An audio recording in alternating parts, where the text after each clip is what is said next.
संघर्ष आणि त्याचे फळ. कोणतेही मोठे यश सहजासहजी मिळत नाही. त्यासाठी संघर्षाची आग पार करावीच लागते.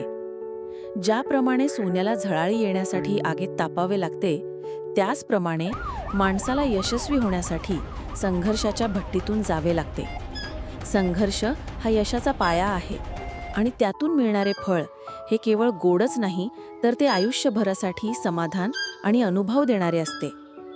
संघर्षाशिवाय मिळवलेल्या विजयाचा आनंद क्षणिक असतो, पण संघर्ष करून मिळवलेल्या यशाची चव आयुष्यभर टिकते.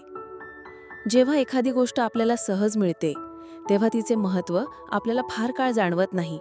पण ज्या गोष्टीसाठी आपण खूप मेहनत घेतो, अनेक अडचणींचा सामना करतो आणि मग ती गोष्ट साध्य करतो, तेव्हा मिळणारा आनंद आणि समाधान खूप मोठे असते. तो विजय केवळ एक यश नसून आपल्या कष्टाचे आणि चिकाटीचे प्रतीक बनतो, ज्याची आठवण आपल्याला आयुष्यभर प्रेरणा देत राहते.